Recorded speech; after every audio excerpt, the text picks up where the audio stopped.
hall meetings. Remember those? Getting pretty rough for some Republicans. Blowback coming over the 2012 budget, you know, the Ryan plan. In fact, take a quick listen. Here is Congressman Paul Ryan being booed by some of his constituents. We do tax the top.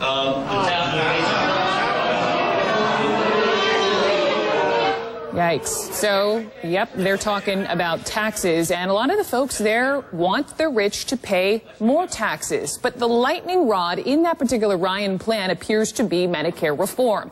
Here are two more town hall meetings, both of which were from last week. First, you're going to hear from Pennsylvania Republican Patrick Meehan.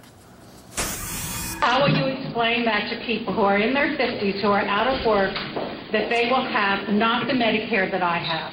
Let me give one fair. If I voted to abolish Medicare, but I well, you did vote to abolish Medicare. That's what his vote is. Nothing in the campaign about I'm going to change Medicare. Now you voted for a plan that will destroy Medicare.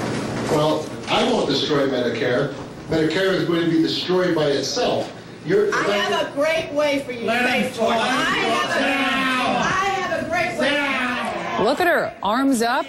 Angry voters at some of these town hall meetings. Sound familiar? Jessica Yellin, national political correspondent. Jess, what is going on there? Well, Republicans, or House Republicans at least, are caught between the Tea Party and a hard place. I mean, House Republicans voted to support the Paul Ryan's budget, take on Medicare. That's something sacred to a lot of voters. A lot of politicians are always fearful about doing it, so it's not really a surprise that they're getting an earful from voters. What is surprising, maybe, is that they were so quick to embrace it to begin with because of the Tea Party momentum. I mean, it is something that many politicians are afraid of, and Democrats, not surprisingly, Brooke, were quick with their own ads like this one from the Democratic-aligned group Americans United for Change. Listen to this. Paul Ryan looks like a nice young man, but on April 15th, he voted to end Medicare and its guaranteed health care benefits. Instead, he wants seniors to get coverage from private insurance companies. Under Ryan's plan, seniors' costs will go up over $6,000. Ryan wants to use that money to give millionaires a $200,000 tax break, ending Medicare so millionaires can get another tax break? Really? Call Congressman Ryan and ask, what were you thinking? Sounds like a nice little old granny just so worried, wringing her hands, huh? So Democrats plan to keep up the pressure like that, and Republicans are going to have to push back.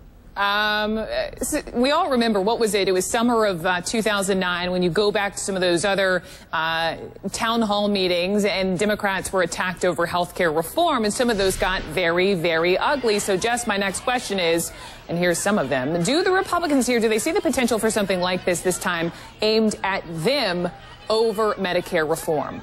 Right. Well, clearly we're not at the decibel level of those healthcare town halls. I mean, just look at the difference in body language. And Republicans are out with their own ads and messaging campaigns now saying, look, what one of the members just said in the sound we played earlier, that by voting to fix Medicare and Medicaid now, they argue, they're preserving them for the long haul.